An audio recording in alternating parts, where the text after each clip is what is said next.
The game plays right here. Are you ready for some football? Your sports leader, WOHS Shelby, WLO in Lincoln, WCSL Cherville Gastonia.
And good afternoon, ladies and gentlemen. Thank you for tuning in today for today's episode of Shock Joxx here, brought to you by KTC Broadcasting live from our studios here in Cherryville, North Carolina. Hunter Yancey here along with Kevin Hastings, and I am a sad man today. I am. I'm just a sad man. I'm just sad. Nothing went right for me this weekend. You better stop that. They'll take us down. I don't know if they will or not, but hey, it's frowned how about upon. them Seminoles, Hunter? You Oh, get to do that's what you were tomahawk chop. talking Yeah. about. I was on the Seminoles chop. Are you not in on that either? No. You're not down with the nose? No, I'm not down with the Knowles. Not Is this down. is this a Knowles affiliate station? No, it is not a Florida State Seminoles affiliate. How about them Knowles? No. Knowles. I know that's what Hunter's came in here for. He wanted to do tomahawk chop. He told me Friday he was going to be chopping on Monday, and I thought you were talking about the Knowles. No. You got your pretty blue hat I left there for the show. I don't know whose blue hat you that is. can wear that for the show. No, All you want. no. Hunter. Mm-mm. No. I'm just going to chew my chips. Just gonna, it's like your own Kermit T-sip over there. You're just gonna sit there and chew your chips. Braves gonna Braves. Go Rays. And my Cardinals shirt. Yeah, go Rays as you wear a Cardinal shirt. I'm just trolling on Hunter. Plus, I picked the Rays, so I'm good on that one. I hate the Dodgers. Sir. Well, I hope the Rays win regardless now. There's no part of my body that wants to see the Los Angeles Dodgers walk away with the championship. There's not. And it's mostly because I don't want to... How mad would you be if it was Rays and Astros? I mean, Astros and Dodgers right now. I feel like, damn, which one am I choosing? I really don't want either one of them to win. Burn the house down. I wouldn't watch a single game. But I don't want to reward a team that can just go out there and buy championships. I hate seeing that. At least because this really is one of the only sports that you can say you can just go out and buy a championship.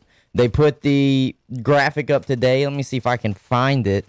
I think it was ESPN, one of those major media networks. They tweeted it out, and essentially it was showing a picture of Clayton Kershaw and Mookie Betts. I found it. World Series salary comparison. That's what it says. Prorated for the 2020 season. They probably make more than the Rays, don't they? Clayton Kershaw and Mookie Betts, $26,380,000 $1,642. The Tampa Bay Rays, the whole Rays, that's just the two players, and this is prorated for 2020. The whole Rays roster makes $28 million. $28,773.40 or $481. So it's basically like you know, and baseball's like, well, that's your competitors. You got to do what your market does. But Hunter, it's kind of like you having, say, a worldwide fast food chain with a big golden arch versus your local mom and pops. Right. They're going to make more money, but the burgers may be better at the other place. Yeah. And I was thinking the same thing. You know, you always bring it up, too, when we talk about NASCAR. Well, which teams have the money? That's the ones that are going to be able to go out there and put the best car on the track. They're going to be the ones that go out there and win more. And it's like, well, yeah, because they have the money to pour into it and they have all the resources. And you could say the same thing now about, that's why, to me, I never want to see the Yankees in it. I really now never want to see the Dodgers in it. It's because that's the two biggest pocketbooks in Major League Baseball.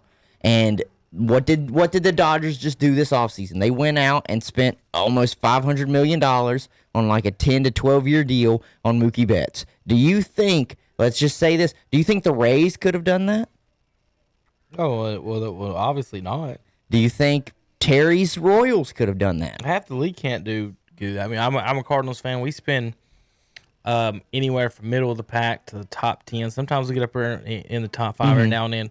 But that's anytime we get near that high is when we re-sign a player in his first few years. Like we had Scott Rowland on a big deal, we had Jim Edmonds on a big deal, we had Pujols on a big deal. But you just don't go out in free agency and get the cream of the crop and whoever you want. Basically, how that works with the Cardinals is, and this is what I look at as a fan, and this is what I expect. Like if there's a list of top 10, I look 5 through 10 and say we might be able to get 2, possibly, and we're going to go for 1 every now and then. And what's bad about Hunter? As soon as the player plays in St. Louis, he's like, I want to stay here forever, and they usually do. Like Larry Walker, he was going to retire, and we got a bunch of years out of him. What, 4 or 5 or 3 or 4? I don't know exactly the exact. But it's number just one of those things where I don't want to reward that because I sent probably I would like some type of a salary. Like I don't see a problem in it. No, it doesn't have to be super low where the players aren't making their money. But if you're going to put all your money in those 2 players, then hey, that's all you got, buddy. That's it. Wonder what the number on the vote has to be if it's just half and 50-50 and you need a majority, or if it's 3/4 or what on something.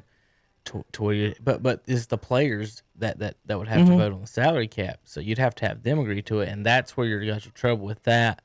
The players would have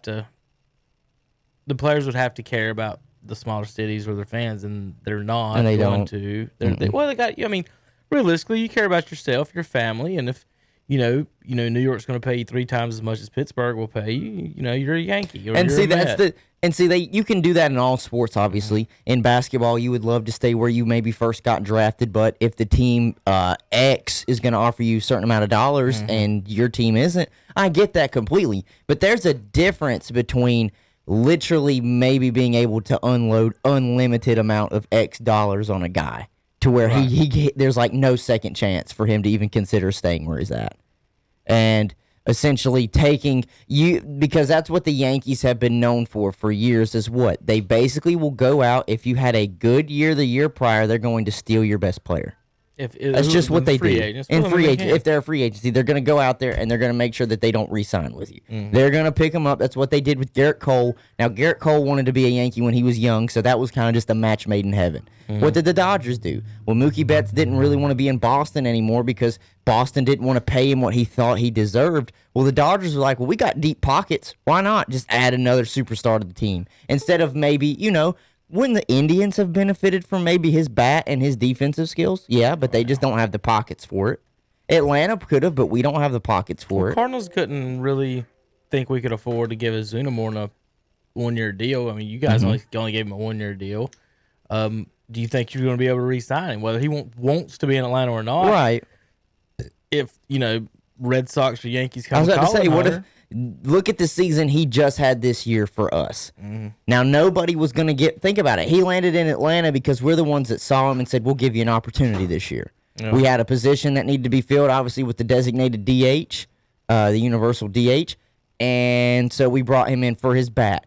But think about it. The Yankees were not knocking on his door. The Red Sox were not really knocking on his door. The Dodgers weren't even knocking on his door. Nobody was knocking on his door. But now he puts this together.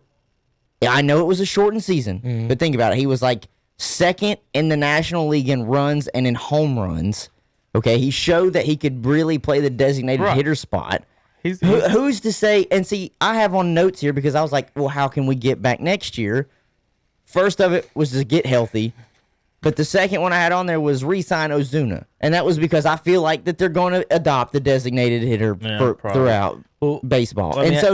But now I'm thinking, are we even going to be able, the money we offer him, if we do offer him a contract, is that all these other teams are going to look at him and say, hey, like you said, the Red Sox, they're struggling. Might not be enough. It might not be enough especially if we're having to go against these quote unquote big money market teams. What if Miami says they want him back?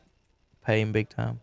I mean, Jeter's over it now. I mean, they might. Jeter might bring a New York Yankees mentality to him. So before, I got to run back down to one more thing. Where I want to leave you and kind of get you into Braves land, as a Braves fan and everything. But before the postseason started, you wouldn't have thought that the Braves, Hunter, without Soroka, are you going to win the World Series? I said it as soon as it happened. I said I didn't even know if we would make the World Series or the playoffs. Right. When Soroka went down with an Achilles. So I had so many wins, it didn't matter at that point. But so if I tell you, hey Hunter, you guys are going to go. You're going to lose by 1 run in Game 7, and all your pitchers you've never heard of shut everybody out for 7 games. Yeah. I mean, you'd feel pretty decent about that, right? Right. Now I can sit here as a Braves fan, and I said it Saturday, and I can fully say it now. We overachieved. We did. We overachieved. We're a young team still. This was our first time in the NLCS since 2001, so it had been 19 years. And for this team alone, I was very impressed with what I saw when it came to who stepped up when they needed to most. And I'm really talking about the core starting pitching staff. What Kyle Wright did in Game 3 was an outlier, giving up the 11 or 12 runs that he did in the first inning. That's an outlier, okay? Before that, he was pitching phenomenal in the 2 series prior. So that was just a must-win game for the Dodgers, and they came out and their bats exploded. But after that, everybody that pitched, even A.J. Minter came out there and pitched the next game, Game 4, and I didn't even know who he was, really. It's not that I didn't know who he was. I didn't know he had starting capabilities. And I know that was a game because we were only running a 3 starting pitcher rotation that we had to look to the bullpen. And I was like, okay, I guess we'll roll with it. I'm sorry, no, A.J. Minter did not pitch that game. I'm sorry. A.J. Minter pitched, that was 3. He pitched Game 5. I'm sorry. He pitched Game 5 because I wanted Max Fried to pitch that game. A.J. Minter pitched Game 5, and Wilson pitched Game 4, won that game. And I was impressed. I really was. I was really impressed. And to go up 3-1 on the Dodgers, I know that I've seen the memes, I've seen the jokes. You blew a 3-1 lead. It's just like Atlanta sports. Nobody thought we were even going to be able to win but 2 games. I saw a lot of your quote-unquote expert analysts saying, oh, the Dodgers in 5, maybe 6. So they were essentially writing us off the whole time. And so I want to say this. I wrote down about 4 points for my NLCS outlook, how I looked at it for the Braves. 29 out of 30 ESPN writers owe an apology to Braves country. Because before the postseason started, 29 out of those 30, I'm just going to put in quotation marks, experts. I'm not going to say what network they were for. I'm not going to throw that much shade at them. It was ESPN. 29 out of 30 of those ESPN writers owe the Braves country an apology. Because they said that the Reds were going to win that series. Didn't happen. The Braves won. And then we, of course, got the lucky draw. I will say it was a lucky draw. I think the Cubs would have put up a bit more of a fight, but we got the lucky draw of playing a team that we had played already this year, and we hung 29 on them in 1 point in the Marlins. So, hey, you win against who you play. I can't hold that against us. So you were right. To everybody that said this is going to be the first challenge of this postseason that the Braves are going to see. Well, guess what? We stood up to the challenge. Number 2, my little outlook from the NLCS, Ronald Acuna Jr. was an absolute disappointment. He was an absolute disappointment. He's supposed to be our cornerstone young stud that's on the come up. I know he's still young. That's why I threw that in there. If I'm not mistaken, this is only his 3rd year in the league, at least in the big leagues. So, but he was a disappointment. For what he was on the season, he was 4 for 31 in the NLCS at the plate. 4 for 31. I want you to... that math just doesn't compute. That does not come out to a high percentage, does it? 4 for 31 in the NLCS. Point number 3. Only having a 3-pitcher starting rotation is not going to cut it. But I also have written in quotation marks, injuries were the cause of that. We were supposed to have Cole Hamels on the season. He didn't play a lick, was injured for the whole season. We had Soroka at the beginning. That would have been a 4th guy, even if we kept the 3 that we had already. The Achilles injury came in. So that's just unfortunate in general. And so we've seen now that it just doesn't cut it. Because maybe Kyle Wright isn't a true 3 guy in your pitching rotation. Maybe he's more of a 4 or a 5 guy if you're running a 5 starting pitcher rotation. So the injuries and a 3-pitcher rotation just wasn't going to cut it. And then the last one, my 4th point on my outlook on the Braves in the NLCS. The bullpen really is not that good. It's really not. I enjoyed watching Maztec when he pitched. I thought Maztec did a very good job when he came in. I thought A.J. Minter did good and could be upgraded to some sort of starting pitcher role. Same thing with Mr. Wilson. They kind of had to do that, though. When they got to Will Smith, every time they threw Will Smith, I knew he was going to get clobbered. He just didn't have the stuff. And I don't know if that was just because it was against the Dodgers. It just didn't have the stuff. O'Day. First of all, I hate submarine sidearm pitching. I just don't think it gets the job done. I really don't. And he didn't get the job done either when he was in. Shane Green was hit or miss for me when he would come in the bullpen. Melankin, I loved him at the closing position, and I think that's just where he needs to be. I truly believe that's where he needs to be, and that's where he shines the most. Maybe pitching a 8th and a 9th inning. But overall, this bullpen really is not that good. It's just not. It's just not there. So I have those 4 outlooks on the Braves in the NLCS, and then that leads to me to just my 3 points on how to get back next year, because I think we would be a favorite to get back, if not the World Series, get back to the NLCS. And it would basically these are literally the 3 steps, and they're, to me, easy. Get healthy. You can do that. Oh, not to mention, I forgot to mention when I was talking about we only had 3 pitcher rotations. Oh, yeah, Felix Hernandez opted out. Like, it wasn't even an injury. He just opted out. So he didn't even have an opportunity to pitch for us. But get healthy. Soroka come back off an Achilles. We'll see. Achilles injuries always affect athletes differently. So if he can come back and be what he was, great. That's our immediate ace. Immediate ace. Cole Hamels.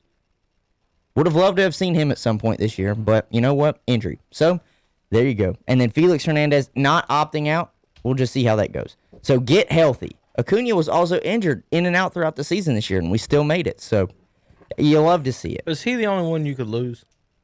Who? Acuna. Or Ozuna, whichever one. Ozuna? Marcel. Yeah. Not Marcel. Ronald. Not Ronald. Marcel. I think it is.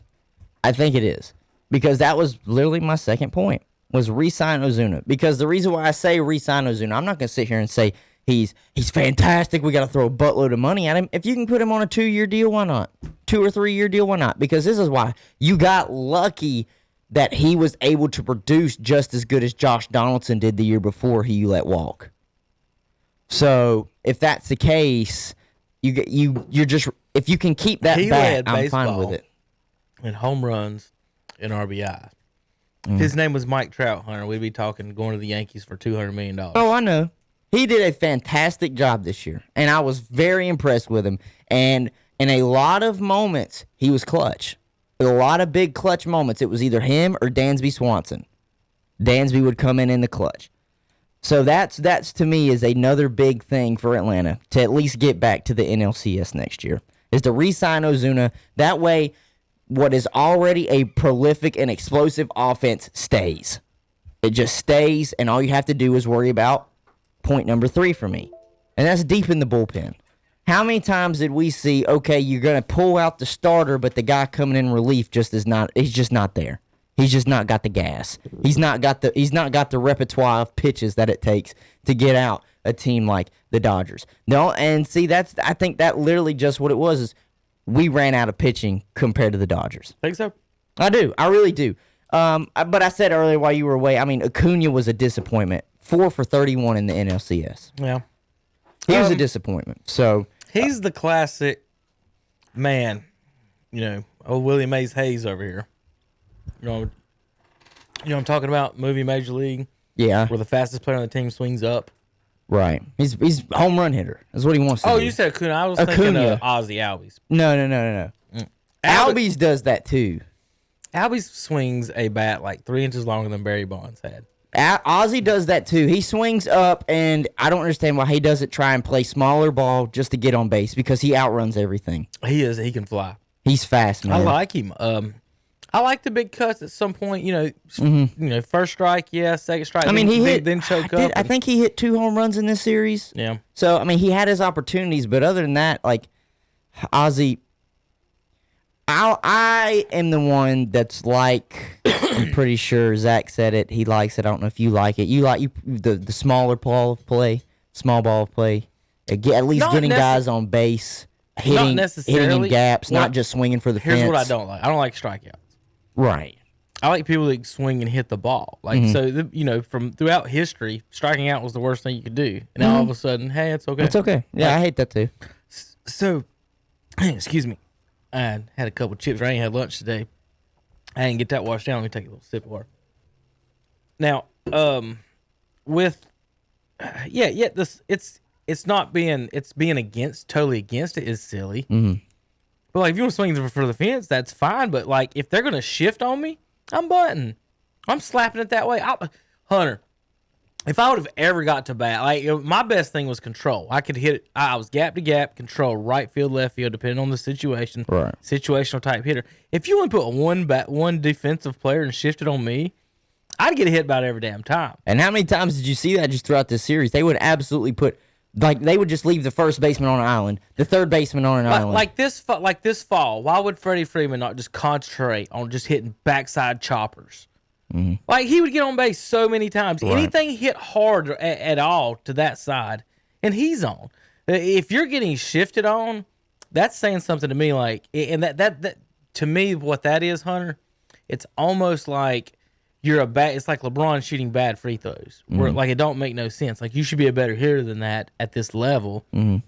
Now, I understand you crush the ball that way, and they pitch you that way. 100 miles per hour is tough to, you can't just go backside on your hands at 100 all the time. But there's ways to work like that. I would say it's just being against it is just weird. Like, if someone said, like, we had that argument, I guess earlier in the season, talking about the extra innings where you put a man on second. And there was the argument of whether to let them swing away or bunt them over. And I'm like, bunt them over. Like, yeah, right. Like, it's not even a question to me, like, why you wouldn't, because with one out, almost anything scores them. Mm-hmm. So I don't get why you would be against that. I think one of the responses was, this is a coach on one of the responses. He even said you should steal third. Like, who the hell's stealing third? Like, is Ricky Henderson just sitting over here on your bench ready to steal third? This dude just flying? I mean, like, what are the odds your fastest player is on second, one, and then two? Well, so I guess it's 1 to 9, isn't the last out, or however they do that? So if you get out, you actually get on second. I don't know, that's weird. So you can strike out now, Hunter. Start the next inning on second and score a run. with the You extra can strike innings. out and score a run. Well, I know you can anyway when the catcher missed it, but that's totally not the same thing at all. You I don't strike know. out an end to inning.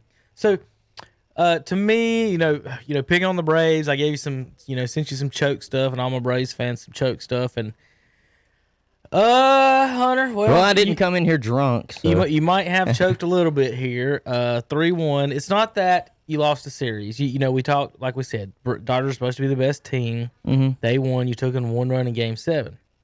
It's that you didn't. You had chances to win and you didn't. Oh, I know. You had 3 games to win. Mm-hmm. That's the first thing. Last night, when you were down 1, you had 3 innings to get 1 run, and Right. you didn't. So you had 3 games and 3 innings, and both of those there to win the game. I know. Oh, I know. And they didn't. And I know you talking about Acuna and not hitting. It's I just you guys didn't capitalize and I don't know if that was our youth coming into play. The team overall is very young. Very young. The oldest one, if I'm not mistaken, playing the field is Freeman. And he's just, the old vet who's Mr. Consistent. But the team overall is very young, and I don't know if that was what came into play when the light shone brightest. That was the biggest concern I had really just about our young pitching core. Yeah. I was like, well, when the light shines brightest here in this moment, I don't want us to fold. I don't want it to be too bright. And I think that it didn't happen to our pitching outside of Game 3, but that was an outlier, really, if you just look at the whole series, because every game was actually really close. Yeah. So, to me, the light got too bright on the batters, on the young guys, when it came to, okay, we have to get this run or else we go home. Not just, if we get this run or not, we're playing tomorrow. You know what I'm saying? Right. Like, it just... if we get this run, we could put it away. We could finish it. I mean, you had 3 games. We had 3 games up 3-1, and we just couldn't. The problem I had too as well, I wanted Freed to pitch Game 5. Yeah. I wanted Freed to pitch Game 5 because that was going to be back-to-back bullpen games for us. And we got lucky that we won the game with Wilson, who was one of our bullpen guys. And so that's what put us up 3-1.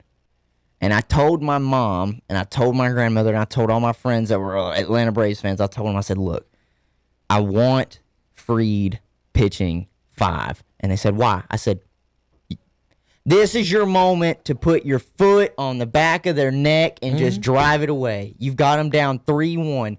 Don't you dare let them even sniff anywhere near not just Game 6, but Game 7. And what did they do? A.J. Minter pitched great. They pulled him out, and that's where it goes back to another one of my points. The bullpen really wasn't that good because the bullpen is what let them get back in the game. A.J. Minter played fantastic. You know what? But we had a long inning. They thought, maybe he sat too long. Mm-hmm. They put in a guy from the bullpen. See, I don't The like Dodgers that. just go. It's just I don't like that 3 batters thing at all. I understand the thought process behind it. I don't have no skin in the game as far as that, and I've been saying it since if they did it, we could ever find the tape if it was worth it. But I know there is tape of me saying that the 3. I understand. What about this, Hunter? My one proposal you could have, since this is Major League Baseball, and one thing the NFL has problems with, and is getting the rules in the NFL don't have to be the same thing as the rules that the kids play. Mm-hmm. So like for example, in the NFL, in Pop Warner they got different hitting rules and things like that. So there's no reason, you can argue you shouldn't be hitting head to head at all in that. So crap, where am I moving? So with the baseball, you're after in the bullpen, right? Mm-hmm. You could throw for how many innings to get warmed up? Why the hell you need 8 pitches when you come on the mound? You can't just come in and be ready. 3 or 4, let's go. Mm-hmm. That's all you needed. That would cut 30 seconds or a minute if that's what you're worried about. And him getting forward and then talking to somebody. But yeah, let's just do 4 pitches. You're sitting down in the bullpen. Maybe 2 batters. 3's a lot. because if you only have to throw 3, then you don't need 12 men down in the bullpen. You would think. You'd think. Then maybe that would change the game that way. I just, well, again, you bring a guy in, he gives up a home run and a double. You want him pitching to the next guy? Not really. And you have to. Yeah, you can't help it. So I don't know. I'm not a fan of that. But going forward, any other Braves thoughts? I know we'll talk a lot Saturday when Terry comes in here and gives you hell. But, yeah. And Zach's not gonna be here Wednesday. So any other thoughts about it? It's just World Series predictions. Any other thoughts about it is just we had the opportunities and we let them slip away. But I will say this. Atlanta should get a lot of credit from the writers that wrote them off. I'm not just asking that as a Braves fan. I'm saying that as like somebody who's been watching the game and sees how hard that team played against the Dodgers. And look, it was not easy for the Dodgers, and everybody thought it was just going to be a cakewalk. It was a cakewalk for the first 2 rounds for the Dodgers, except against the Padres. That was a little iffy, but still. But after that, the Braves gave them a hard-fought series. 2 teams that had not seen each other play the whole year. They didn't play against each other the whole shortened season this year. So I would like for writers, whatever you want to call them, your quote-unquote experts of the game, I want them to give the Braves credit and not just sit there and say, oh, well, the Dodgers, look at the Dodgers. The Dodgers did this. The Dodgers did that. The Dodgers. We've said from the beginning, the Dodgers are going to win. No, they did. I know they did.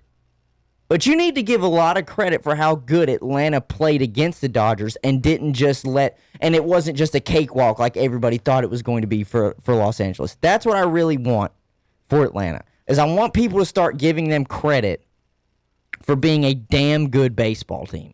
Okay? I mean a damn good baseball team. They play hard. The pitching staff was injured this year, and we still made it this far. We're younger, and we still made it this far. So, all I have to say after that is I hope we're favored to make it back to the NLCS next year. If we have a fully healthy pitching staff and we make the NLCS next year, I'm not guaranteeing anything, but I will say it will be it will probably go another 7 games if we were going to play the Dodgers. But again, I'm going to harp back to this. Writers, experts, whatever you want to call yourself that you work in the major media corporation, I don't want to always just hear you right now saying, we knew the Dodgers were going to do this.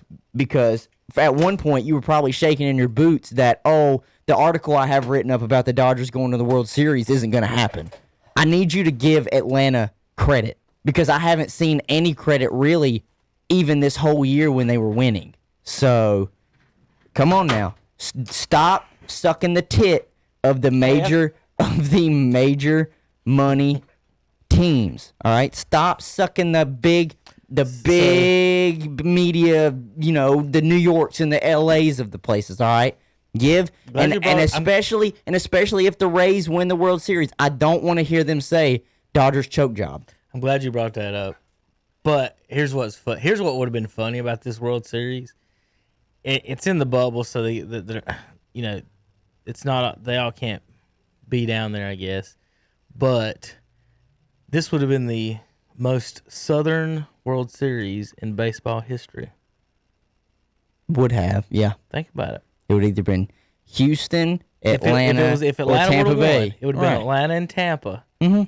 It would have been in the Southeast region. And all the reporters from L.A. and New York would hate where they Boston. Now, the New York folks would probably get along decent in Tampa because of all the transplants down there. Mm. But again, this would have been the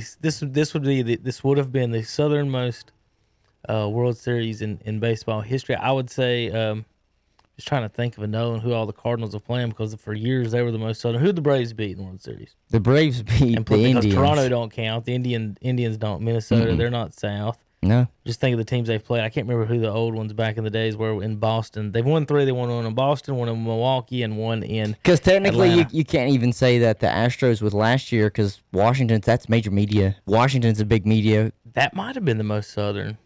I'm Houston just saying, and like, Washington, just geographically, geographically wise. Yeah. I don't know if the Cardinals have played the Orioles in a World Series. That would probably be really the only other. I don't know, because if you think about option. it, if you look at the Southeast, there are really only 3 teams Right, the in the Cardinals were the Southeast. most southern team until whenever the 4 Braves if you moved in bring 71, if you bring the 60. Cardinals in, it is 4 because it's St. Louis, Atlanta, Tampa, and Miami. That's it. Everybody else is either up north or out west.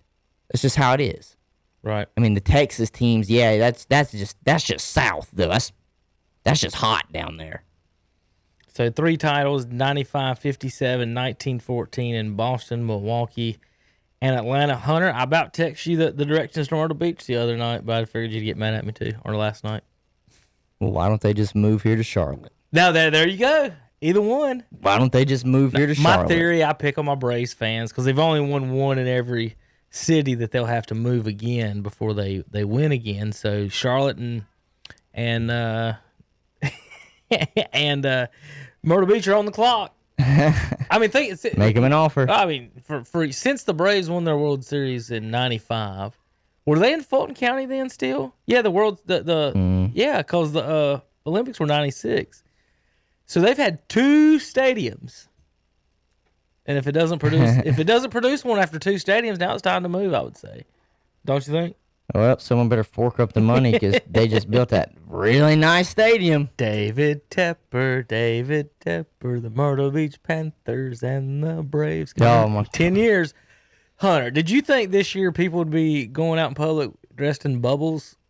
So, like, when I say that it could be the Myrtle Beach Braves, especially if they allow That's not the craziest thing you've said. I know, right? Especially if they allow gambling in South Carolina. There's going to be a team down there at some point. Just because of that. If they allow the gambling. Yes. Or maybe Charleston. Might be Charleston. Washington might as well move. Washington. You talk about the football team or the? Yes. Okay. Y'all could be all kinds of things in Charleston. Mm-hmm. Wonder if Tepper Does Charleston have enough room for a major stadium though? Probably not. They're just right. They're right there on the water. No. Yeah, that would heavily probably between the Falcons and Jaguars fans. There's not enough people probably in that area to dip the toe into that one. All right, Hunter, who's your World Series champion prediction? I'm going with the Rays. I'm going with the Rays. I'm not messing with anything with the Dodgers. Like I said, I'm not going to reward paying for a championship. I would do the same thing if the Yankees were there. If it was Yankees Braves, first of all, I'd be pulling for the Braves. But even if it was, that would have been the worst thing in the world if it was Yankees Dodgers. If it was Yankees Dodgers, none of us would have won, except for Dodgers and Yankees fans. But if you were just a fan of the sport, you would have hated it. You would have just hated it. So to me, anybody that is not out here just buying up all the good players trying to go ring chasing, I'm all for it. Give me the Tampa Bay Rays. I was listening to a radio show coming down the road, and someone was like, yeah, the Devil Rays made it. And I was like, they have not been the Devil Rays for years now. And I totally forgot why they took the name Devil out of it. Was it because someone was offended? Oh, imagine that. Why can't I? Okay, Duke. Yes. All right, Duke, you're next. Yes, it was. Duke, you're they next. They were offended by the actual name of the animal. The Devil Ray. Wow, I'm so sorry. So sorry. All right, Duke, you're next. I'm coming for that name. What about the Swain County Maroon Devils? They should be banned just for the colors alone. Well, maroon is the color of Arizona State. They're the Sun Devils. I know. They're golden, yellow and maroon. What did I just do? I don't know what you're doing over here. I'm getting ready for some fun. I know you I mean, we had to do the Braves eulogy first, and then we get to not just call it a eulogy. Then we get to have a little college football fun here. How about that? And we'll see what Hunter thinks about what I'm doing here. All right. So is this? I'm still going Rays, of course. I had to pick to win. So I don't blame you. All right, Hunter. So this is my college football playoff proposals. If it was 12, it is 16. 16. Okay. Yes. Let me make sure I get it up here and going quite well. And this is just based off of today's rankings. Right, kind of, sort of. Yes and no. So let me give you what we're doing here. So I like where you earn a way in instead of people by opinion, but we're going to do this. So this is total earning your way in except for one spot. All right. So we have 16 teams in the playoffs is my proposal. For you folks watching, there's two different brackets here basically is what you're looking at. I'm going to allow Hunter to have his choice on what he likes better. Whether he wants to reward the champions or not. But let me explain what's going on here, Hunter. So there are 10 divisions in Division 1. Yes. I have decided that any team in the Power 5 that makes the conference championship game earns a playoff spot. Okay, so 1 and 2, basically. Yeah, so 10 teams from the Power 5. Okay. The champion from the other 5 gets in. Okay. So you got 15. Right.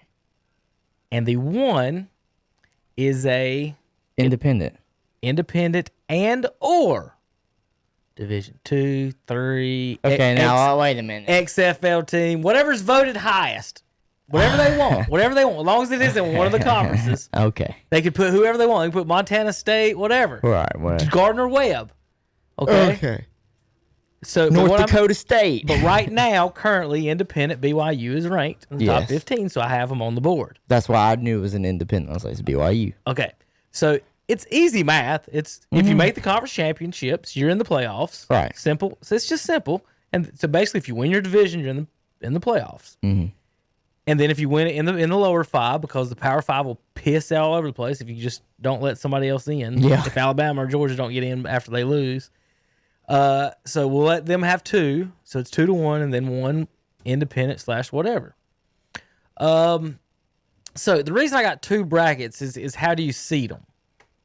Okay. So your option, same teams, just how do you see them? right? So your options are, Hunter, your conference Power 5 champions are your top 5. Obviously, that doesn't change on either board. Okay. So top 5. I don't care about your ranks. You win a championship, you're in the top 5 in the bubble.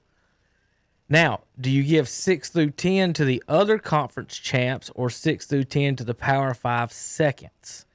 And that is the difference between the two that you're looking at. I would give. So basically, does the 6th seed go to Cincinnati? 6th seed goes to Cincinnati. Or does the 6th seed go to Notre Dame? 6th seed goes to Cincinnati. So the champions, the champions of those seeds. conferences. Yes, I can't. It's we say it. You got to win. I can't reward you if you come in second. So 1 through 10 are conference champions. Mm-hmm. So with Hunter, why would it not be? Well, I just wanted to make sure. So with Hunter doing that, yeah, we're going to take off the board the ones that's not that. So we'll concentrate on what Hunter wanted first, and then we'll talk about this. So I'm doing some on-screen editing for you folks watching at home. Sorry about that, but too bad. That's what we're doing. So, Hunter. Yes. What we'll do here is look at this from what do you think is from a competitive standpoint the best we can. Mm-hmm. And so you'll have in the 1 seed Clemson. Okay. Hosting the 2 seed, the 16 seed BYU, who is the independent team that gets that spot. Okay.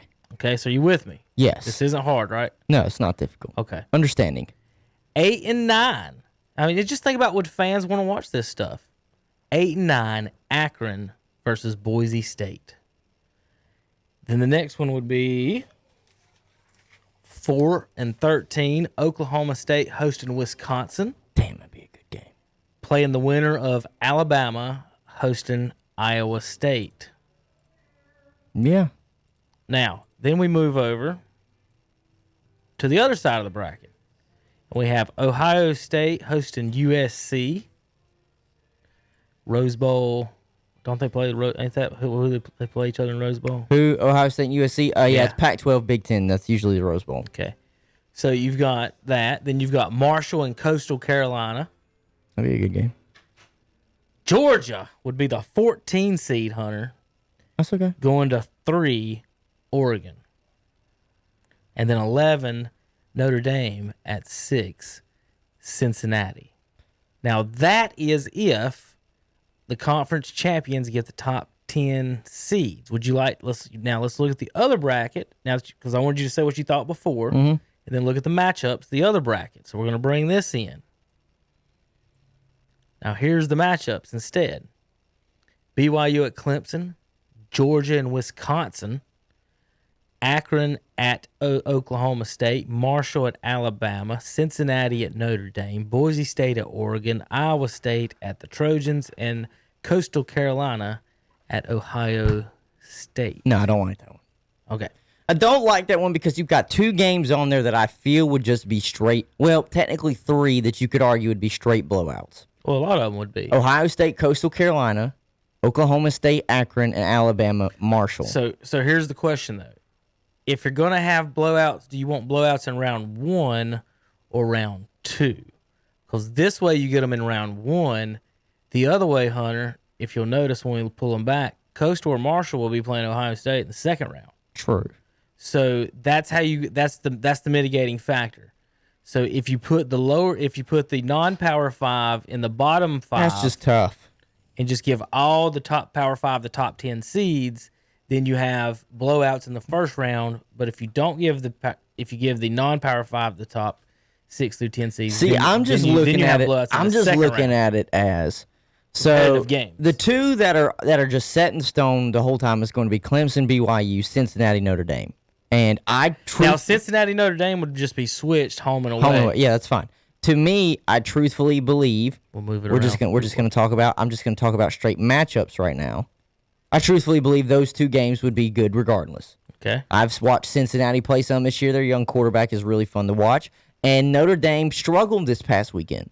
Like, they struggled. They only put up 12 points. So, to me, those games would be nice regardless. Where I find trouble is, I guess just how you were putting it. Which would I much rather see blowouts in round 1 or round 2? But me, I really would much rather see Oklahoma State versus Wisconsin. I would much rather see Ohio State, Southern Cal, Alabama, Iowa State, Georgia, Oregon. Like, I'm fine with the Akron versus Boise State, and I'm fine with the Marshall versus Coastal Carolina because, to me, on that level, those games are going to be good. They're going to be good games. So you think Coastal or Marshall's going to get blown out, like I said, are they going to get it in the first round or second round? So you can argue that can happen in anything. Think about it. All right. You could win the first round of your NFL playoff game, and then the next one get blown out. Do you want Clemson in the second round playing Boise State or Georgia? Do you want Ohio State in the second round playing Coastal Carolina or USC? Would you want in the second round Notre Dame playing Boise State, or they could be playing Oregon on either one of them? That's the one that didn't switch. And the same thing with Alabama against they'd get Oklahoma State, or possibly Wisconsin in the second round instead of Oklahoma State. So that's kind of what you're looking at. Hunter, I want both. I want my cake and eat it too. I want the guys to get the higher ranks because they won the championship. Right. That's how I look at it. But again, the bowl system wouldn't have those teams ranked in the top 10 no matter what anyway.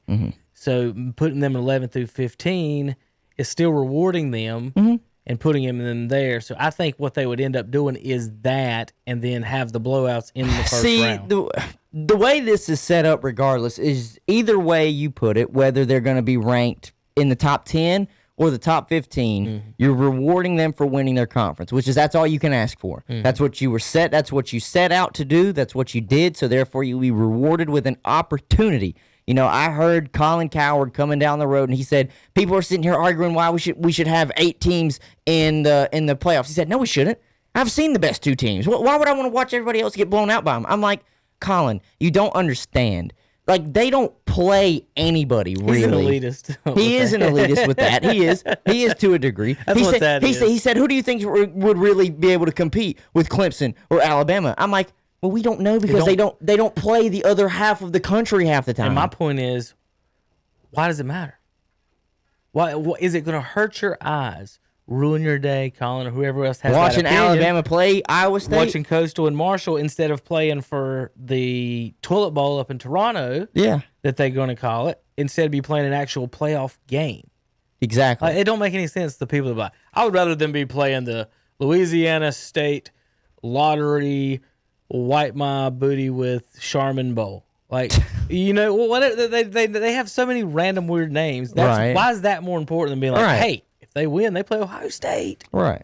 So you can look at it both ways, kind of seeing what you might think about that. But those, Hunter, like, and this is how I would, you know, I would rank the teams that way, and it's going to change on which teams going forward. But those are possible interesting matchups. I think the you know, rankings wise, you know, putting them 11 through 15 is probably the more accurate.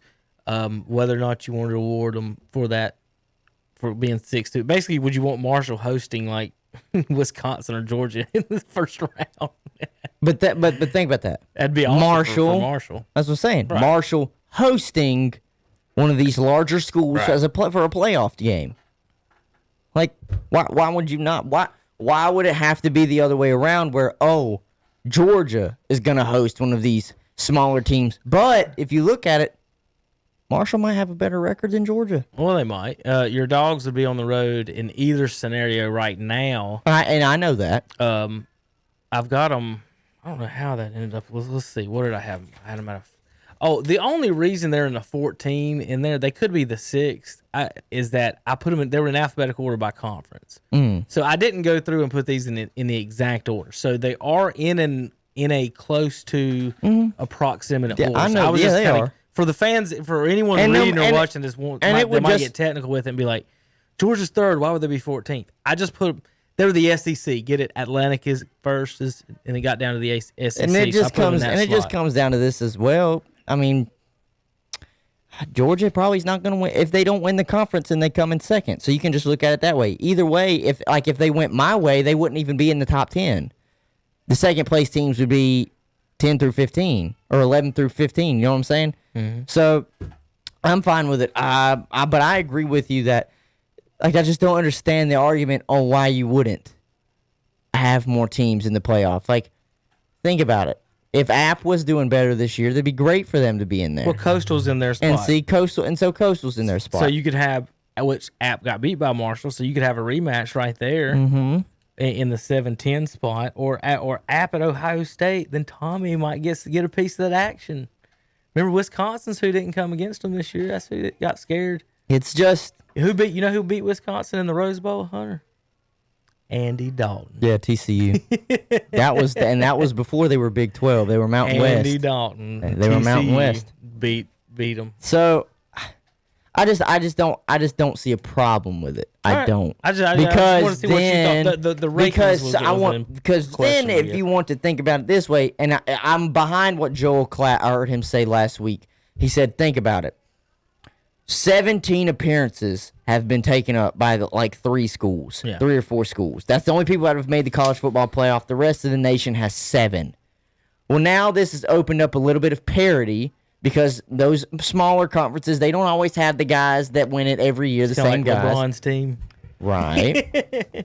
But also, Joel Klatt made a very good point. He said, recruiting-wise, this kills every other school because a good recruit, he wants to play for a national championship or at least play for an opportunity to compete for it. So where is he going to go? Ohio State, Georgia, Clemson, Alabama, maybe Oklahoma. You know, the teams that have consistently been in the playoffs. Right. So if you do this, get more eyes on more playoff teams. More eyes on more playoff teams, and you will always, of course, have the 4 or 5 stars that are just like, I'm taking my talents to Clemson. I'm not going to play at Marshall. It's like, okay, right. I get that, but so here's what you get, Hunter, with these options, and here's another wrinkle in which one to choose. Mm-hmm. What kind of March Madness football or November Madness do you want? So, I got one for you. Okay. Let's go ahead and trademark this. Trademark it. December Deliria. How you like that? Got it. All right. Trademarks. I gotta put the TM next to it for trademark. Travis Page, write that down. December Deliria. For this, but watch ESPN come out with a story about this later, and it's just gonna make me so mad. Well, they would have to be, I guess, in January, so we'd have to come up with something with a J. January jubilation. I don't know. There you go. Something like that. Jubilation January. There you go. January Jubilee. Get that off the Grinch. Jubilation. The January Jam and Jamboree. Yeah. I don't know. So either way, me and Hunter's on to something with this. So we're gonna go with these 16 teams, and I refuse to look at the rankings that do not involve. These are the 16 teams I want to talk about on Saturdays. It's whoever's in the plays, and then we say, they're not in my playoffs right now. They're not in your playoffs right They're now. not in my play. They're not in the Kevin Hastings playoffs right now. But what I was going to say is, so if what you're talking about, getting eyes on schools. Mm-hmm. So if you put the non-power 5s and 6 through 10, and they get favorable matchups like Akron and Boise State and Marshall and Coastal, then you get a March Madness scenario where they win and move on. Now, people say, well, I don't like that. But looking at the matchups, Hunter, let's look closely at what we're talking about. If you look up here, if Marshall wins and Boise State wins, they play the number 1 and number 2 team in the nation. Right. And what do most people expect to happen? To get beat. dog walked in that. Right. So they win one. They feel good about their school. Mm-hmm. They got a playoff victory. The scores are probably close in those games as opposed to blowouts. Mm-hmm. But Then they get a blowout in the second round. Now, then if you did that, supposedly you would have 2 blowouts. But damn, we'll have 2 in Alabama. Could blow out that number 9 team by 40 or something, and Georgia. Right. You just don't know. I'm just trying to figure. Looking at it that way, would you want them to win an actual game, or go in and lose pretty much almost all of them, be non-favored to win, except maybe that 6-11 pulls one off. I'm serious. If it was Cincinnati Notre Dame, it would be closer than some people expect. Just after what I saw Notre Dame do this weekend and what I've seen Cincinnati do as the season has gone on. Yeah. Now some of these teams are on this list 200. They ain't even played. Oh, I know. So I just put them whatever. Ohio State hasn't played. Oregon hasn't played. Southern Cal hasn't played. Wisconsin hasn't played. Akron's on there because they're in alphabetical order on that. The Maction. Yeah. Yeah, and Mac hadn't played. That's right. That's why they're on the list. So and then Boise State, I put them on there. The team ahead of them, I think it was Air Force or Army or somebody, and I'm like, Boise State may be better than them. I don't know. It was just random. You're right. I was Mount West hasn't played either. Yeah. You're right, because as of right now, the only teams you could really pull from is the Independent with BYU, who is ranked. They're playing very good ball right now, and it would be Big 12, ACC, and SEC. Yeah. And everybody would be like, well, dang, where's the little guy? I'm like, well, the little guy ain't playing right now, except for a few schools. All right, Hunter. Tell me and Terry were right about the Tar Heels. I don't know what you're talking about. I don't know what you're talking about. Yeah, you do. Number 5 again. 0-10 now is Mac Brown's record against the Florida State Seminoles. Okay. I wish I'd have known that, and I knew it was bad, and I just didn't look it up or anything. I'm sitting there thinking Saturday morning, has he ever even beat them? And then we started talking about something else, and I didn't look it up. And then I saw it during the game later that night. They said he's 0-9 coming into the game, and I'm like, pfft. And then they went Falcons in the second half to Florida State, didn't score a point. So we got this. Right. We don't have to do They took anything. their foot off the gas. They literally, Hunter, think about it. If you're not going to score a point in the second half, why don't you just go ahead and take a knee every play? Right. Just race clock. They would have won probably by 10 if they would have took a knee every play, because they'd have ran so much clock off. Yeah. Instead of throwing passes. Mm-hmm. But anyway, Carolina almost made the best comeback in team history. Mac Brown predicted at halftime that I think he knows some gamblers, Hunter. The way that happened, he made sure he covered on that one. But they didn't cover; they were picked to win. Listen though. But anyway, real quick, Okay. I just tried to tell you from the season start that I've never seen Carolina get credit for being when they're actually good. Mm-hmm. So when they put them in there without beating anybody, I'm like, wait a minute. Let's be careful. Let's not let the horse out the barn. Let's let them get to 6-7 wins and then beat Notre Dame or Miami, whichever one's first, and then say, okay, top 10. Right. But when you beat Syracuse, Boston College, and Virginia Tech. Virginia Tech with no players, let's ease off just a Now, little bit. I will say this. I have said it since they got them at 8, and then when they put them in the top 5. Mm-hmm. As of right now, there was nobody playing, okay? There were nobody playing. 100%. And that's just where, you know what, if they wanted to have a top 25 ranking, that's what they did. Are you saying who else would they have put there at 5? Well, I'm just trying to think. Part of the argument? To me, it is because who else was playing at the time? But not only that, I mean, we were winning. I have said that you can't fault a team for winning just because of who they played. But I did say that I don't think they're the 8th best team in the nation. I don't even think they're the 5th best team in the nation. But that's where they've got them. And so they just have to play up to it. That's what they have to do. They just have to play up to it. Now, I will say this. That defense is horrendous. That defense is bad. It could not stop a leaky faucet. Well, you got a quarterback playing that linebacker. I'm not saying anything about Chaz. He is fast. He's a workout warrior. You could put him at any position out there, and he would have been above average at whatever position, besides defensive tackle. Did you hear what they said about him during the game? No, I did not. They were interviewing. They said that they had sat down with him and talked to him before. They said that he was the one that told Mac if he wasn't going to be able to play quarterback, he would like to move positions. Right. And they asked him. I knew that. They asked him, "Well, did you think about wide receiver? Because that's where his brother plays his wide receiver." He said, "Yeah, but I didn't know if the quarterbacks were going to be good enough to throw me the ball." Yeah, I mean, right. Like, and that was before Sam Howell obviously decommitted and committed to North Carolina. But again, in my opinion, Hunter, he wanted a college education and to be a Tar Heel more than anything. Remember, it's working out for him. Remember, he originally committed to Duke. Well, he was also looking at Ivy schools, and then he committed to Duke because there's basically an Ivy League school with a quarterback coach. Mm-hmm. And then he obviously didn't want to be a Blue Devil, and people not from North Carolina don't understand. They don't understand. They don't. So it'd be like you being a Michigan fan and going to Ohio State. People would be like, "Wait a minute." And yeah, that's not the main sport you're watching. Even if you're Michigan, Ohio State, and you're an Ohio State football fan, but Ohio State recruits you to be a lacrosse player, and they took it. So to me, and I know a couple of guys that you want to be a Tar Heel, want to go to Carolina. A bunch of people, that's what they want to do. And I'm not faulting him, and I think he's going to be outstanding at whatever position, wherever they put him, safety, wherever. But I don't think he should have given up on quarterback. It's not like, say, if you're a corner hunter, they say, you know what, you'll probably be better at safety. That's not a big transition. That's not a change your life transition. Right. Luke Kuechly made $50 million in his career. Some people consider him one of the best ever, and he only made $50 million in his career.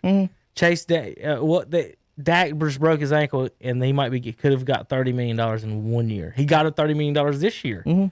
30 in 1 year. 36, Remember, I think. He was a 4th-round pick, supposed to be somebody's backup. Right. You're telling me Chaz, after 3 or 4 years of playing, now look at all these other college quarterbacks.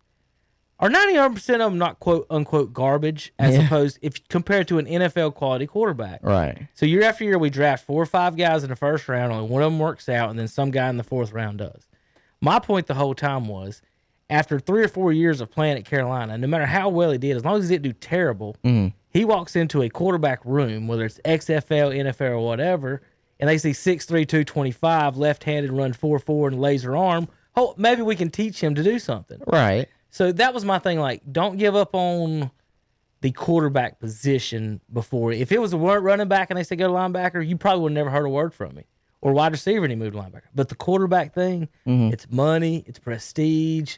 Being quarterback of the Dallas Cowboys is different than being quarterback of almost any other team, much less the linebacker for the New Orleans Saints. Like, how many people know?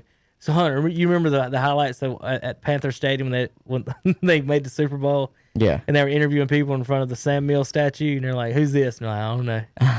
that was one of the bits on TV. They're like, who is this guy? And they didn't know. He's a linebacker. They have a statue from him, Keep Pounding is named after him, and people just don't know. And that's my thing about it, is that maybe you're giving away something, but if he makes it, just fine. I think he will, and I think he can. I tried concentrating on watching him play a lot. One thing I didn't notice per se is and they said it on TV. They said Carolina's. You talk about your defense not being good, calling them saying they're arm tackling. And Chaz is one of the guilty ones, if not one of the worst guilty. I don't know if I'm not saying he's a bad tackler. I'm saying he had a bad tackling game.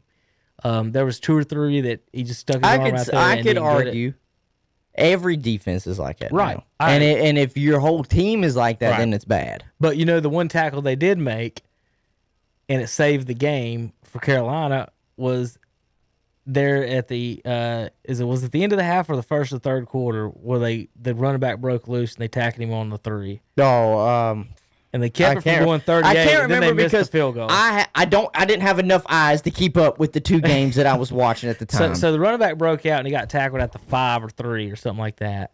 And then Florida State ended up getting a 10 or 15-yard penalty, and then they missed the field goal. Mm-hmm. But if Chaz was one of the 3 guys that hustled down and kept on with the play and finished the tackle and got him down, they could have easily let him run in. Chaz, if into the anything, game. his speed it's undeniable. Well, right. Well, for his position, it's undeniable. In today's NFL, that's what you want. 6'3", 230 and can run. That's exactly right. That's what you want. He's gonna find a spot to play. The thing though that I noticed watching that game was the defense is just bad. I don't have any questions about the offense. It just started slow. I'm saying he gave up fame and fortune for a solid job. Well, and there's nothing wrong with that. If the solid job makes $40 million. That's what there you go. But with the game as a whole, North Carolina, I knew we would have defensive problems when we were giving up so many points the weeks prior. I didn't think it would be that bad. We couldn't stop a read option to save our life.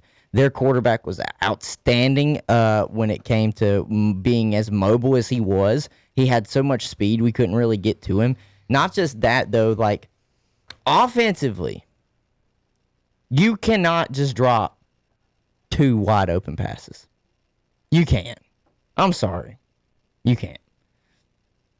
Especially on the last drive? On the last drive. Well, if he didn't throw him where he could catch him. Especially throw him too hard. When Sam I know your receiver, Hunter. Got to put touch on it. Especially Cam Newton the last one when Sam Howell did everything he could to get out of a sack. You know who missed that pass though, don't you? Huh? That's a running back. I know that. Them dudes can't catch. I know that. They can't listen, catch. I said that. I said that when I had to sit down now, and the tell one before myself. the receiver, he should have caught that. He should have. Yes, he should have. And I had to tell myself that. I was like, look, running back, his first job is not catching the ball. No, a lot of them are awful. People wouldn't get it. Damn, wasn't a soul around him. There wasn't a soul around him. Even if he just catches it and is on the ground, because in college that means you're down. That's a field goal range, and we can just try. I'm not going to say we would have hit it, but we could have tried to take it to overtime. I'm not going to say at all that drive would have won us the game because we would have still had overtime. But those are opportunities that you just can't miss on, especially that wide receiver. Yeah. Damn, I don't know what was going through his brain. Catch and run, go. That kind of reminds me of you running back, just catch it, just wherever you do, just catch it. Mm-hmm. And it kind of makes me think. Did you watch the Brady and them last night? That game? I watched a little bit of it. I know you had baseball again too, but so that they were talking. Did you see Troy talking about his stance, his shotgun stance? Brady's? Yeah. No. So his whole career for 20 years, he's had his right foot behind his left foot in a staggered stance so he can get back quicker. This year, he's squared up. And Troy asked him about it, and he's like, well, doing something different, blah, blah, blah. And let me just switch it up. Well, right. Troy's like, it just don't sound right. Well, he finally got it out of him what it was. The center is wild as shit. Yeah. And he's like, is the center just is he just hiking it everywhere? And Tom's like, well, maybe, maybe a little bit. So instead of, being back, like waiting on it, he's like squared, like, yeah. So it may be anywhere. And I know what he had that touchdown pass where it was like that. The ball was like down and to his left. He was able to gather it and come back up. I can't remember who he hit. I think it was like number 18 or something. But when I saw the replay of that, I was like, my God, that thing about went through his legs. Yeah, we had a center that couldn't do shotgun well. He would hit his own booty, and I couldn't understand how he did that. He just waits too long to release the ball. I guess, but like the backup center was way better at shotgun, but we didn't run it that much, so we left the other guy in. So when he went to hike it, I'm like, I don't know what's about to happen. I don't know where it's going. And in shotgun, you're only 4 yards back. It's not like a punt, and you're 15 back. Yeah, like those guys that do that, I commend. And that's one thing, Hunter. If I would say anybody can teach their kids to do is long snap, and they're like, it's got to be hard. And I'm like, I'm going to tell you the secret. It's not. If you can throw the football and throw a spiral, that's all you're doing, but you're doing it upside down. Because they allow you to lift it off the ground and then snap it through. So all you're doing is actually throwing the ball, but between your legs. And people will do it. People get in the backyard and they'll put the ball on the ground and they'll shove it off the ground and roll it. I'm like, That's not how they actually do it. They lift and then fire that joker. And there's a kid. I think the kid from Shelby is a freshman long snapper for Carolina actually. So it's a skill. Here's your rankings, Hunter. Do you have anything to argue about? I guess Georgia just stays in the top 4, huh? Well, yeah. To me, I think they do. That's bullshit. Why? Oklahoma State's undefeated in their division. Okay, well, I didn't see that Oklahoma State was still out of the top 5. Cincinnati's Why? undefeated. Yeah, now, see, look at that. That's what makes me so mad. Look BYU's undefeated. Look who's sitting there at 5. Look who's sitting, and then they haven't even played. They played their first game. They're undefeated, huh? Their first, yeah, they ain't won either. Listen, they ain't lost and they haven't won. If you haven't played and your first game is going to be this weekend, you should not have touched the top 25 till this week. Yes or no? I don't know. Yes or no? How can I commend somebody and rank them when they don't play? Well, my solution has always been don't even put the rankings out until after 5 or 6 weeks. Well, and I don't have a problem with that. Think anyways. about that. Let's say that. It's the same thing whenever they come out with the way too early preseason ranking. It's like, dude, no one's even played a game. Because here's why I don't like the preseason rankings and the starting at week 1. Because if you beat a team, you're assumed already not to be as good as them. So, for example, Florida State beat North Carolina, right? Right. North Carolina's ranked 13th. Florida State is ranked not. Right. Now, if you just close your eyes, and this week was the week that we picked the rankings, would Carolina not be closer to maybe 20 and Florida State be closer to 23 or even flip-flopped in there at 24, Maybe. 25? And Maybe. voting. Think about it. If your resume is Boston College, Virginia Tech, Syracuse, got beat by a 1-3 Florida State team, where are you actually going to get ranked? But just putting you in there, and then do you also, if you are ranked, what do you do about Florida State? Are they in front of you? And see, or are it's they tough. not in front of you? And that's And see what's that- weird and about see, people that's- who aren't college football fans. Like, well, I Right. beat you. Right. Why ain't I in front of you? Right. Well, and see, that's what makes it tough, though, when you sit here and you ask me, well, why is Georgia in the top 5? And then I look at it, I'm like, well, so far we've played 3 weeks straight of a ranked opponent. We beat Right. 2 out of the 3, Totally get that. and the only one that we didn't beat was the one who was favored and is ranked 2nd in the nation. So I'm like, and that's where it's difficult because the whole, the committee and stuff, they're like, well, what's the definition of a good loss and a bad loss? And usually if you even look at it, let's just say the NFL wise, say it's the Dolphins versus the Patriots. And I'm talking, how the Patriots have been normally. Let's count Tom Brady and how the Dolphins have been usually. You would say if the Dolphins lost to the Patriots, you're supposed to do that. Right. Like that, we expect that to happen. So we can't really fault you because that's what was supposed to happen. Because we weren't Georgia wasn't favored in that game.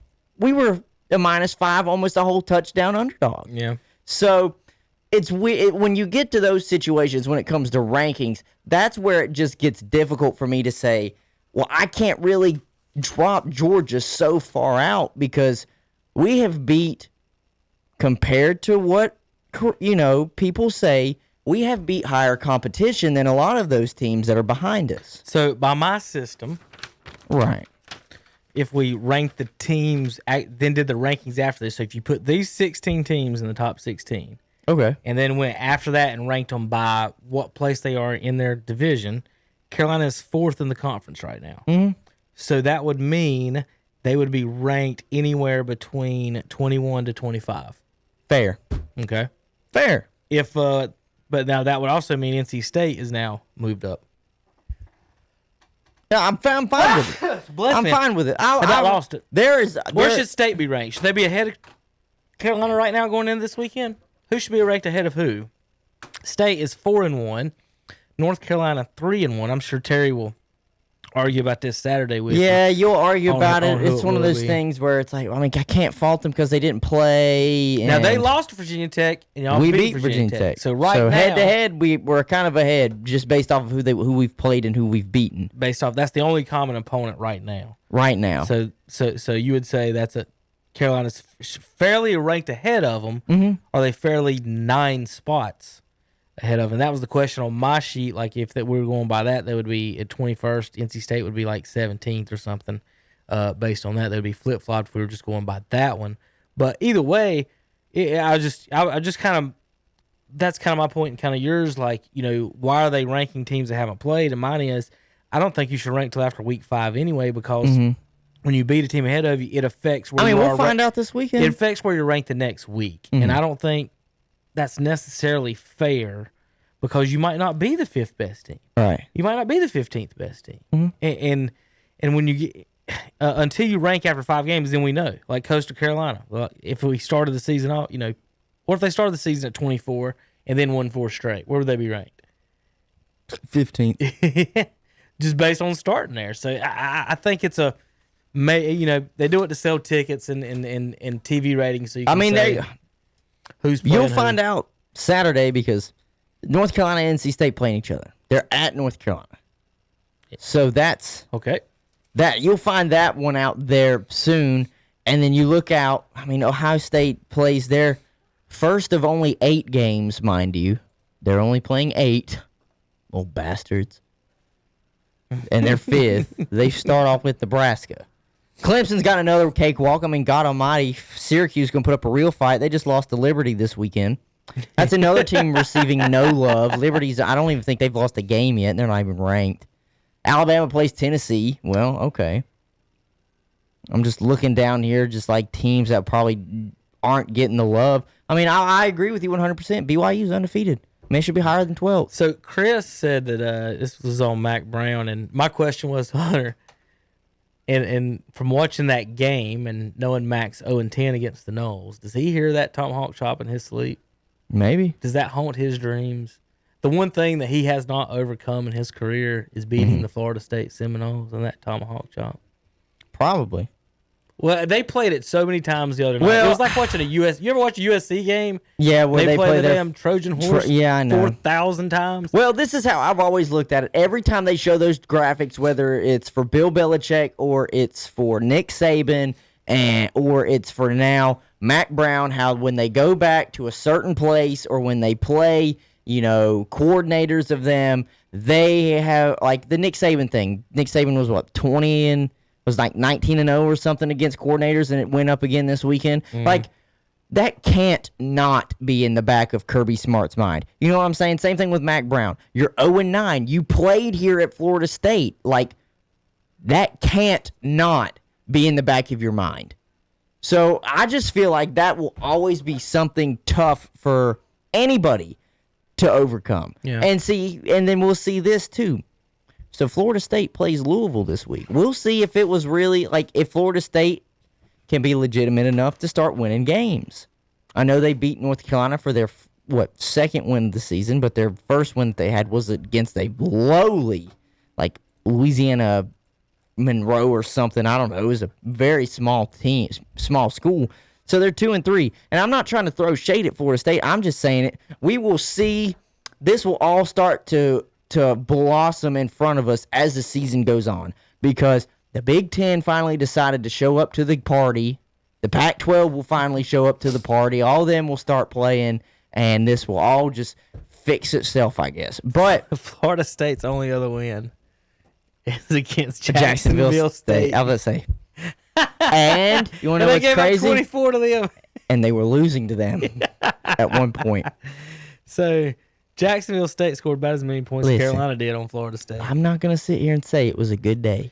Now, hold on, Hunter. But the defense was horrible for North Carolina. Let's do some math. If Florida State beat Carolina, and Carolina is still ranked is 14th, and Jacksonville State is only 0-1, shouldn't they be 24th or 23rd or something like that? No. What? No. What?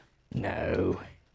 I don't know. Minnesota's know. 0-0. If you don't have a win. 0-0. Wisconsin, Oregon, none of these guys. Well, now you're just playing into what I was saying to begin with. We can't. At least we can't to a rank. Good team. We can't rank if you haven't even played. What a stupid sport. I will always have a problem with that. If you haven't played, you don't deserve to be ranked. Yeah. I'm sorry. What, you sitting at home means that you're better than the teams that are playing right now? No, and no. Ohio State's got 2 first-place votes from the coaches. And that's a joke. The fact that, no lie, 1 through 4 is set, 5 is sitting there without playing a game, and 6 is undefeated. 6 should at least be 4, and Georgia can be 5. Think about that. I'm fine with them kicking Georgia out of the top 4 because they're not undefeated. I'm okay with that. I don't think they should drop further than 5. But Ohio State shouldn't even be there. I got you at 8. Well, if you just push up all the guys that are undefeated, but I mean, SMU and BYU's 5-0. SMU or BYU beating Alabama? I don't know. Alabama's scared to play them. It's not my fault. I'm just saying. Are they beating Alabama? You know who's not beating Alabama? Georgia. Well, yeah, you're right. Listen, Georgia. All right, But you've had your chance. anybody else? You've had your chance. Now, You're kicked out. but I want you to think about it. Anybody else that is listed to play against Alabama at this point in time, are they not an underdog? Well, right, but I'm saying this. So if they lose that, out of the top 25. So if they lose that game, but they were predicted to lose anyways, then what's the problem? I only want teams that haven't lost in my top 25. That's not going to happen. There's like 20 now. It's just not going to happen. Well, I'm just. Wisconsin, well, that might be Oregon, no, Michigan, no, Minnesota, no, USC, no. Coastal That does Carolina. not count. Well, Coastal counts. The other ones that Right. have not even touched a field do not count and should be ranked at the very bottom of the FBS. All right, Hunter, I'm going to ask you a question you don't want to answer. Is Coastal Carolina right now the second best team in the Carolinas? Well, depends who you're going to put the first as. Clemson. Okay, yeah. As of right now, if you Right. just go straight up, wins, losses, you were correct. App's third. Ah, Carolina fourth. ah, I mean, till y'all beat us, you're always behind us. no. I don't care what the voters say. On the football field, it was handled in Chapel Hill. The battle was Look, the battle. all was I know won. is you're 2-1, we're 3-1, so we got a game on top of y'all. Listen, the South won the Electoral College last time. But they didn't win the 1860 war, so I mean, App won the war. Y'all won the Electoral College this year. Congratulations. Well, yep. Carolina's the electoral champions this year. All right, Y'all actually play. I don't. Do we play this week? Yeah, you play. What is that? Thursday, 22nd. When is that? They're not that good. They play Arkansas State. The Red Wolves. The future The Maryland future football team. Washington Red Wolves. Yeah, Tar Heel. I'm not a fan of their quarterback. I'm not either. He's Your strength is very on the questionable. ground. Oh God, yeah. Your strength is on the ground, He's but very questionable. and I don't like relying on the ground that much to pound. You can't do that against everybody. I was about to say Somebody's not gonna in stop it. today's game. You could back in the day, but not now. Even Alabama. See, that was one of the things I noticed when I was watching the Bama Georgia game. Was even Alabama is not old school Alabama anymore, where they just Right. running the ball between the tackles and it's just beefy running backs. Even their quarterback can play, and they got hella receivers. Good Lord. This is one of the few times, because I still have my questions about Tua, that I'm looking at an Alabama quarterback and Mac Jones, and I'm like, okay, wait a minute now. He might can play on Sundays. Damn, it's already 3:30. Yeah. That went by quickly. We got there's football game day. Yes, there is 2 football games today. I meant like one at Yeah, there's one at like A what? surprise 5? one There's is one at what I like was talking 5 about. or Yeah, I know, regular 5:30. Monday Night Yeah, Football. that's the it's Chiefs and Chiefs and Bills. 4:30. 4:30. Yes. What? As soon as you get home, you got football to watch. They moved it up. I think so. I thought it was at 5. We can check. But It is going to be. Come on, top events. It is in fact at 5. So close enough. 30 minutes. we were Maybe 30 minutes off. They split whatever. it. Split it. For Yeah, I said 5:30. You said 4:30. Whatever. They just met us in the middle and said 5. And then the late night game, Arizona and Dallas. So Panthers breaking news. yeah, they had like they don't know about a test that they took, so they're practicing from home or something. I don't know. You know, they tell the public, they got to take these tests, and it seems like 90% of the ones that the stars get are false positives. Yeah. I'm just throwing out this. I don't know if it's a real number or not. I'm just estimating there's No, a ton I mean, of people you're- getting false No, positives. you're right. I've noticed that too. Adam Schefter will come out and say such and such is tested positive, Right. and then it looks like the next day they came back, they were false positives. So I was reading an article straight from the CDC's own words and stuff talking about that they actually haven't isolated the virus, which means they haven't found it totally, and the tests are testing for I think they're testing for multiple things. Remnants of it, right? And then some things would cause positive. So I don't know. There's a lot of questions with what's going on with those. But anyway, I had a list of. So we had Braves. What did I put on the thing? Braves World Series. We have. We hit to college football. Yeah, I know I wanted that one because that was my magic artwork today. It's not NFL and it's not NASCAR. We do those on Wednesdays. What basketball? Basketball done. I know. Until they decide what they're going to do with college basketball. Actually, Hunter, you know how hard it is not to call you. I accidentally call you Honey sometimes. Why? My wife and your name is Hun. Oh my God. So I look at Hunter sometimes. I'm like, Honey. Oh, oops, it's Hunter. So if you ever hear me say that, that's Hunter. There's a tur at the end of that. Well, when you're in North Carolina, you skip the T. You really do. It's literally Hunner. There is no T. Hunter. People, I will say that sometimes, and I don't know what it is. They'll be like, "Can I get a name for your order or something?" I'm like, Hunter, and they're like, Connor. I'm like, what? No. Did you not hear the at the beginning? What? What? No, Hunter. And I don't know. It's funny. So my name Hastings is it gets marbled or jarbled over intercom sometimes. Mm-hmm. So I give them other names, but names only I would know. You know how many times Romo has been used? Oh my God. How many other Romos are there? Especially if I'm with a group of people, like say if I'm with you, Hunter. Yeah. And I know you're a Redskins fan. Right. And I would put the name under Hunter Romo. Oh God. Is how I would do that. So if you're a Braves fan, like tonight it would be like Hunter Sager. No, Hunter Sager. Don't you murmur that last name to me. Hunter Sager. Don't do it. I will say this though about Corey Sager. Congratulations though to him. He's from North Carolina. He's from Charlotte. It's a good ball player. He is a good ball player. I got a funny story for you though about that. So me and my family one time we were in Florida, and we went to Chick-fil-A. Mm-hmm. And so of course Chick-fil-A asks for your names and whatnot. Right.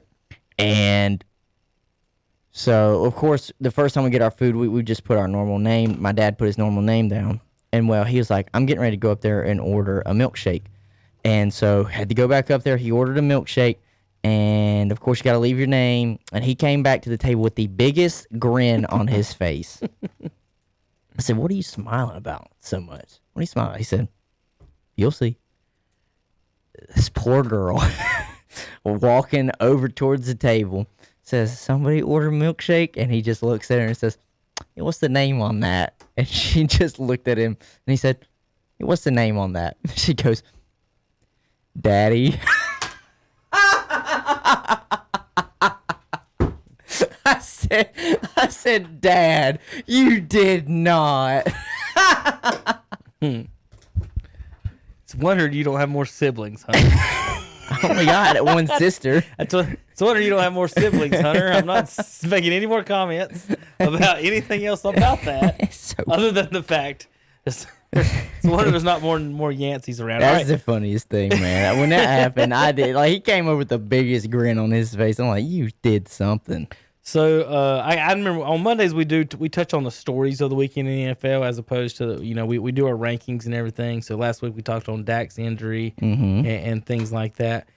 So a couple of things here, Hunter. Here we are in week 5, and Cam's not doing that well. And again, my thing about football is depending on whether your team wins or loses is how we look at that. Mm-hmm. But what I'm talking about is, we can get in depth on it and go over here to Mr. New England Patriots page and go to the stats. Something in the NFL, his completion percentage is good. I've got an allergy. We've got cats. What it is? We got kittens at the house. I got kittens for the kids. My allergies have been going. I was wondering why my nose has been. My allergies have been horrible. And I can't go anywhere and think I have to cough because I don't want someone to be like, "Oh God!" I'm like, "It's allergies." I promise. He Roner them.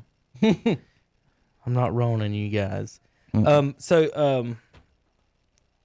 crap. I clicked on the wrong thing. So anyway, where I was getting at with that. Another text message saying, "Hi Deborah, a volunteer with individual." My God, I'm not from Pennsylvania. How are you supposed to respond to those? Are you supposed to? Like I've been wanting to get smart and have fun with it. I wonder if they'll answer. I just go ahead and block almost all those numbers. Yeah, that's what I'm doing right now. Anyways, continue. All right, so Cam, Patriots. They are 2-3. Mm-hmm. we knew. Let's say Cam wasn't there. What your record was? You thought they would be? I'd say at best, like 8-8, 7-9, just because they had so many players opt out. So they had like almost 10. So they had a bunch of players opt out. They lost Brady.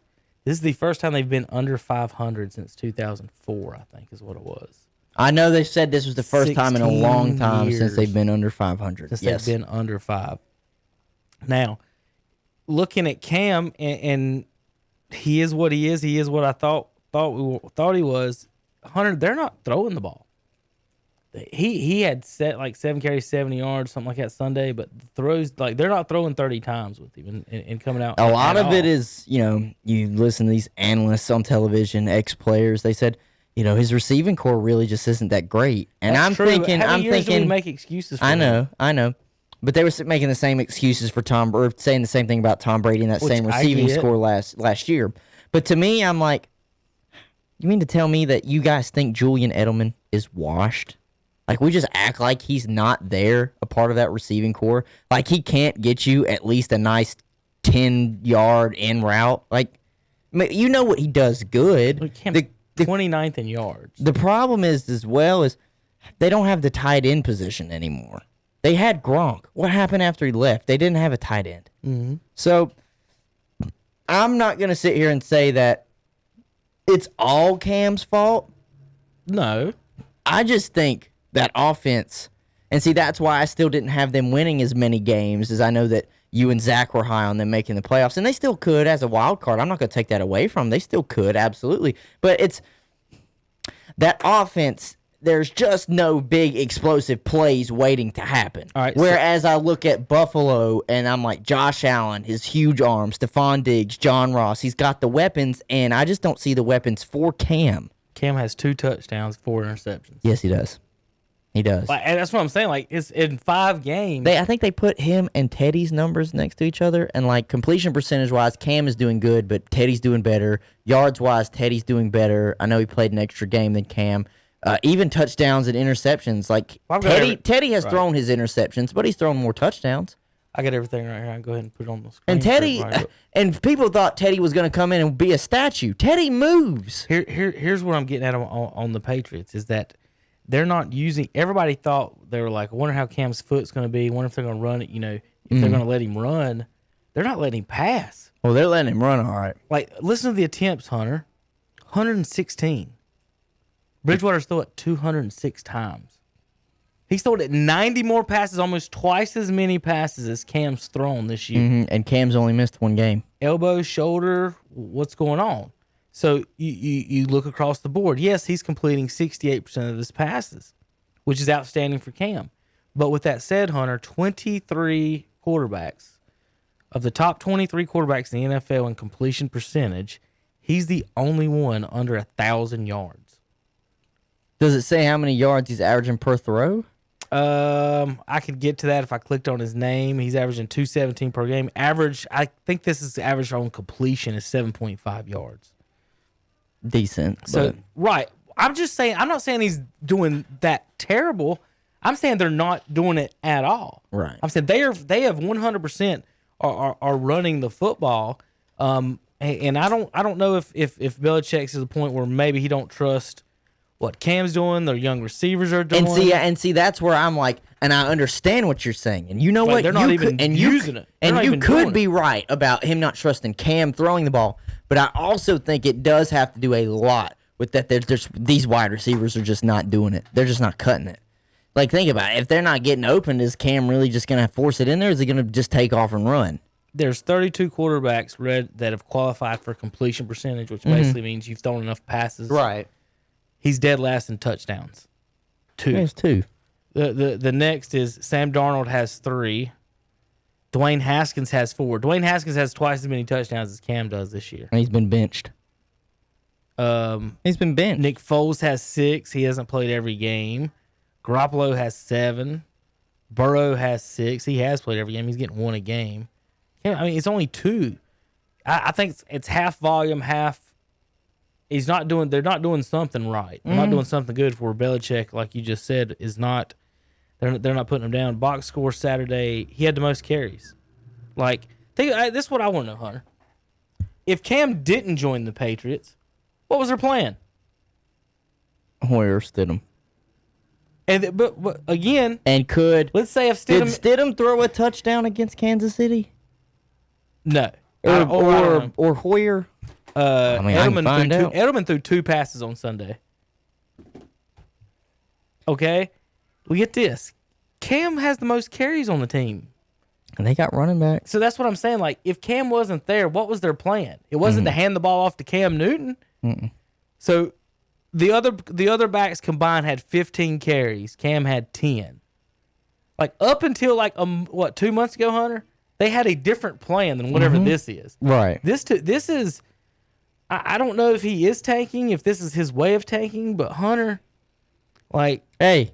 Even Jarrett Stidham threw a touchdown against the Chiefs. did he? So he's got half as many. He's got 1. Yeah, he threw 2 picks.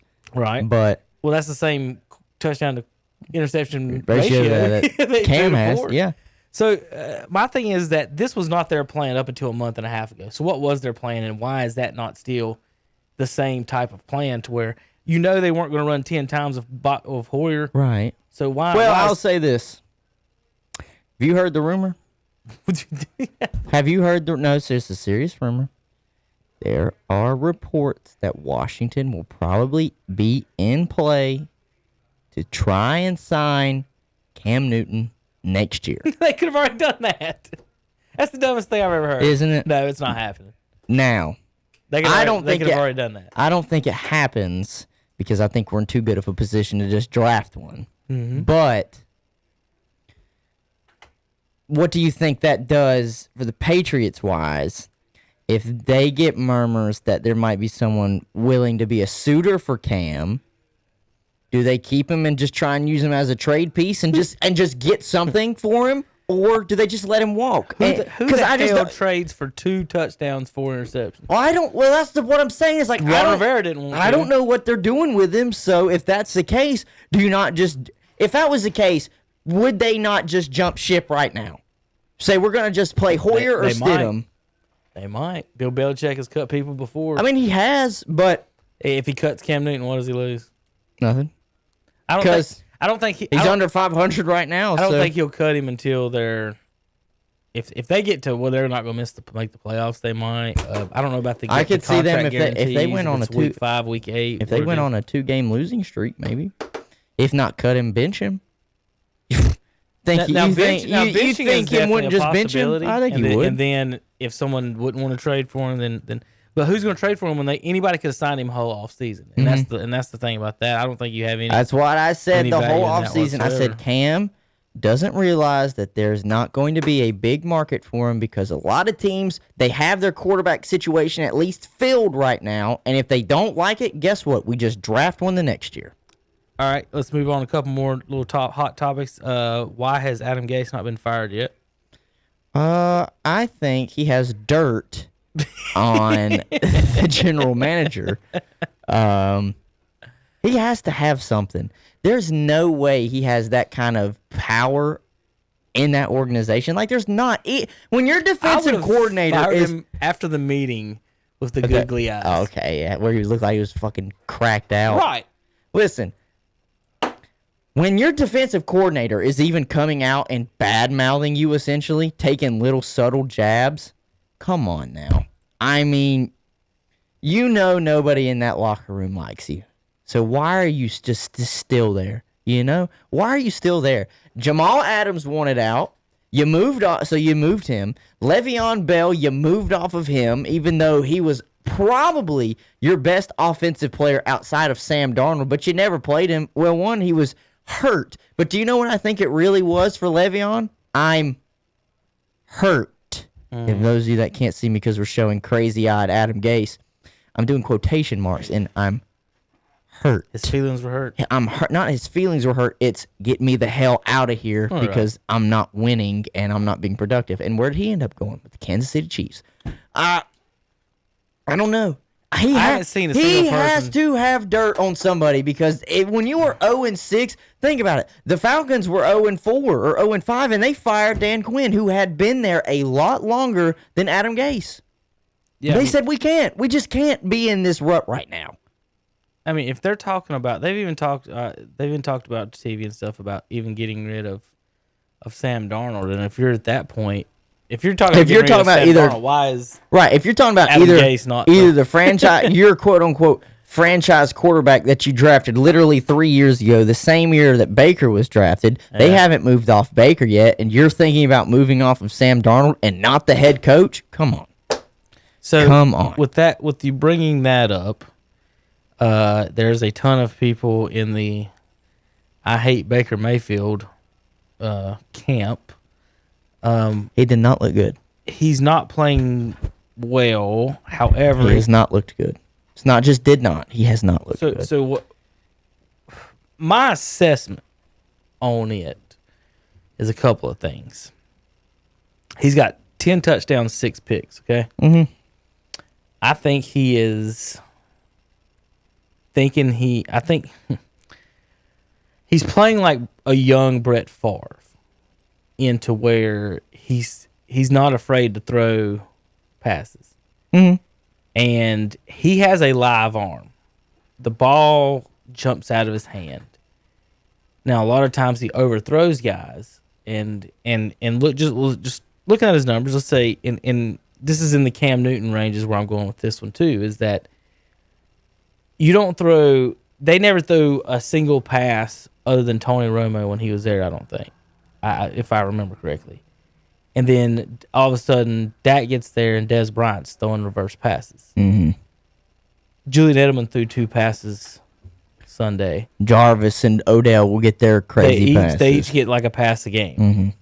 So what I'm getting at is that there's something that Baker's not doing, whether it's reading the defense, reading in game film, or something to where it's not producing a high-rated passing offense right now. Mm-hmm.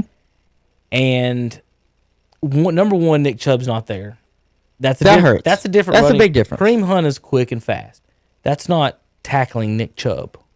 You're not arm tackling Nick Chubb. And that really affects your play action.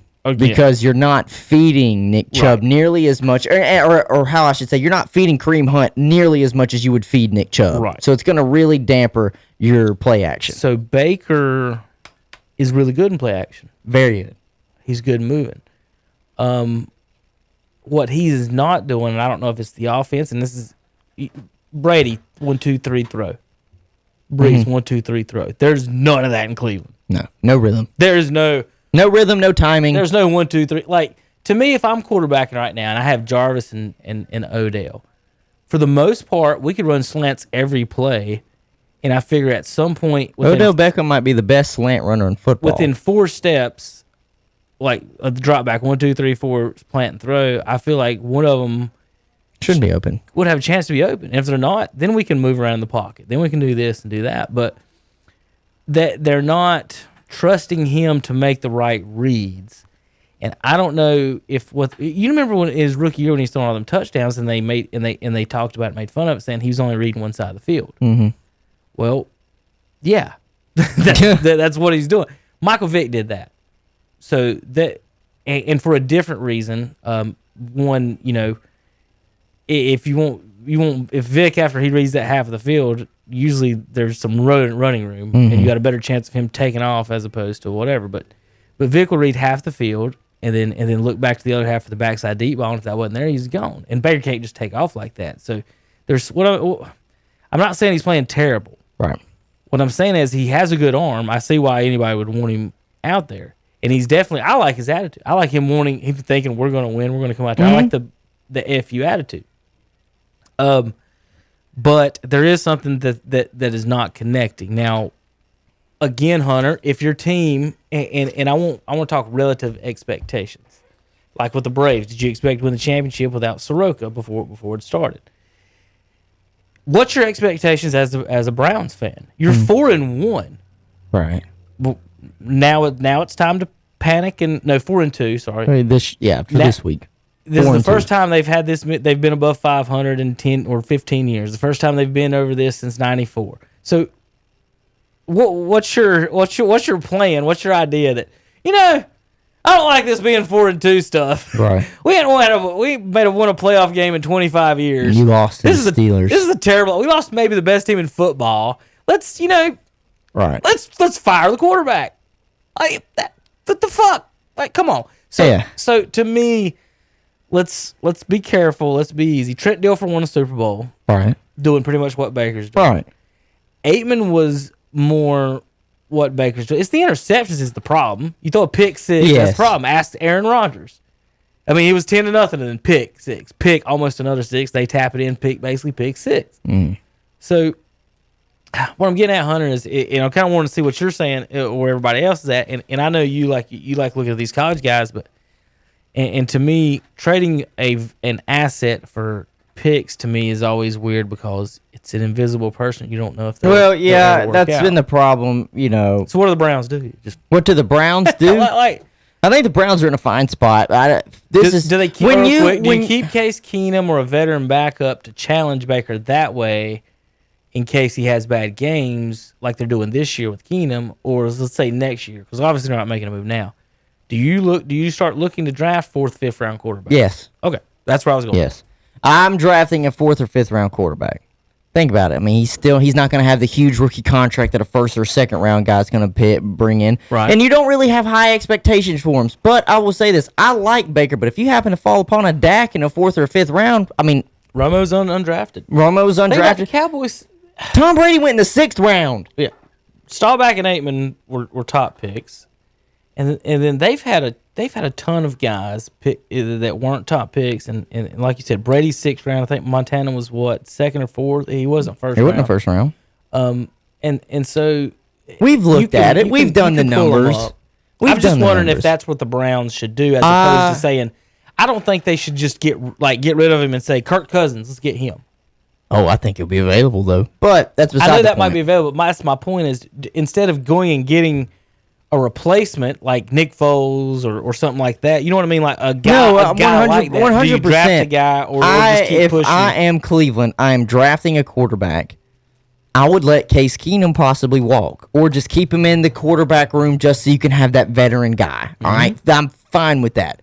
Mostly because, okay, if Baker really is that competitive, but he knows that there are eyes looking at him everywhere on his play, if you draft that quarterback 4th round, maybe 5th, and he can kind of play, that has to force Baker to elevate, or else, oh God, I'm losing my job. And the reason why I would say you do it that way is because why would you want to pay more for a guy that you think is going to sit? That takes away from you going out and getting somebody else, going out and getting maybe a defensive back that might not be top dollar, but you guys have shown that you need help there. They haven't been able to be healthy in the defensive back area. So if I'm the Cleveland, just let Baker work the season out. This is his first year under Stefanski, okay?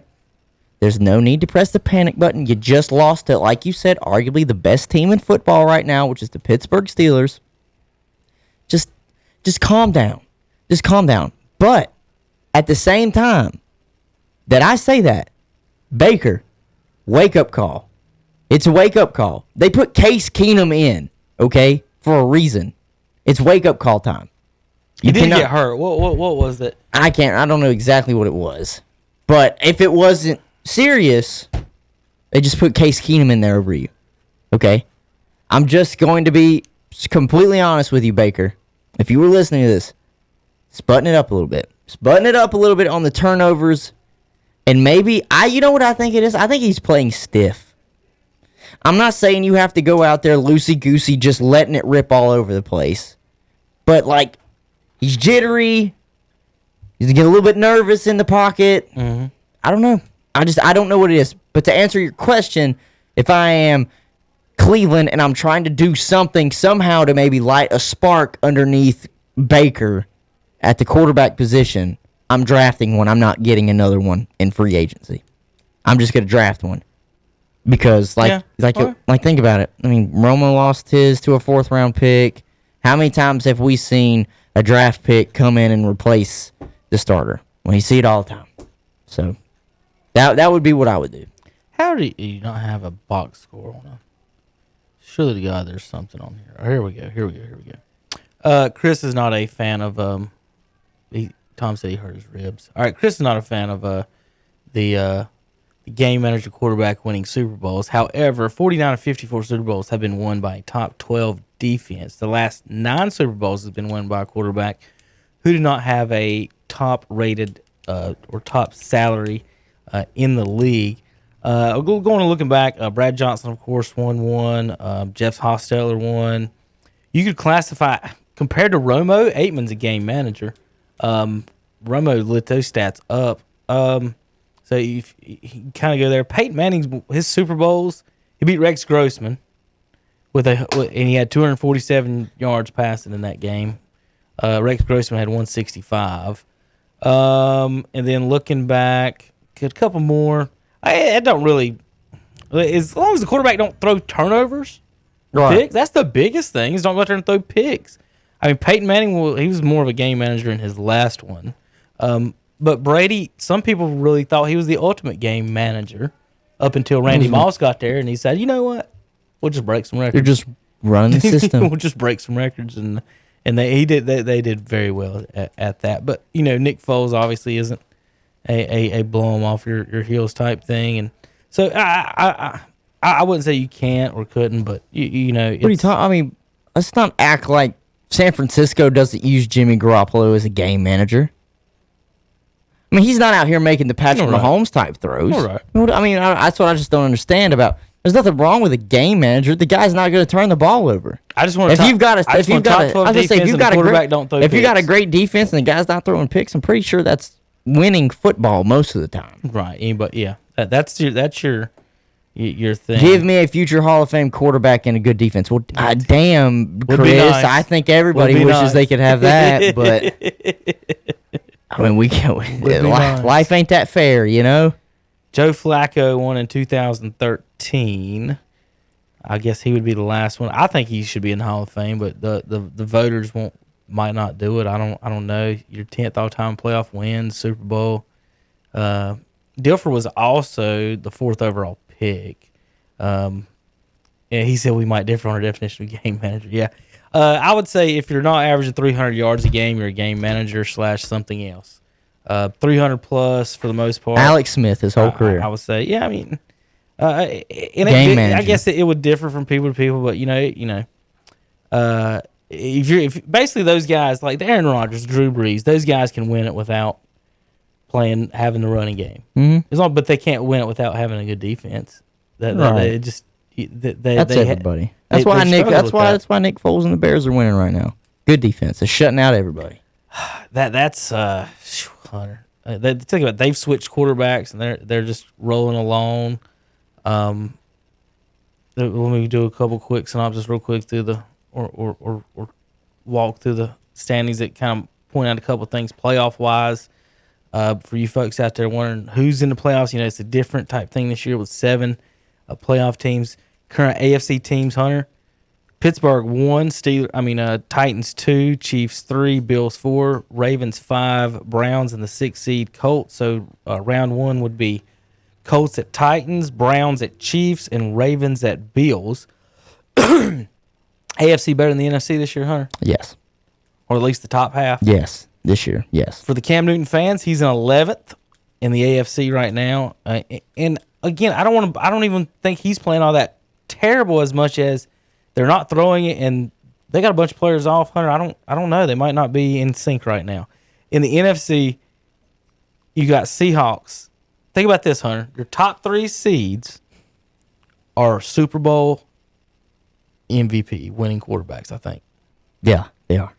Russell 1, Foles 2. Wait, did Russell Wilson win that Super Bowl MVP? I don't think he did. He didn't even get MVP vote, probably. He probably didn't. But either way, what I'm saying, you got Super Bowl winner in Russell, Super Bowl winner in Foles, Super Bowl winner in Brady, Dallas in the 4 seed based on because somebody gets the 4 seed at the East. The 4th best record is Aaron Rodgers, Super Bowl win. He did not win that Super Bowl MVP. Right, okay. The 6th best record is the Rams, Goff, who's been in a Super Bowl. Mm-hmm. 7th best record is Drew Brees, who's won a Super Bowl. So 6 of the 7 quarterbacks in the NFC of the top 7, this is for Chris for giving me my quarterback, have made a Super Bowl. And, of course, the Cowboys with Dalton and Dak not. The Panthers are in the 9 seed right now, Hunter. Comparing Cam and the Panthers and Bridgewater. Panthers 3-3. Cam 2-3. They're in the mix. They're in the mix. They're both 2, 3, 4 spots out of the playoffs. San Francisco's 3-3 now. NFC East, Hunter.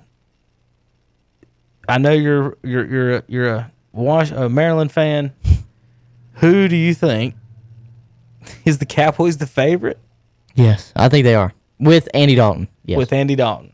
Yes. Okay. I do. All right. But tonight, I probably agree with you on it. Who you got tonight? But tonight, in the late night game, I have Arizona beating Dallas because I think that defense is still awful in Dallas.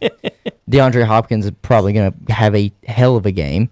And then... How many rushing touchdowns does Kyler Murray get over, under 1.5? Over, I think he gets 2. Okay.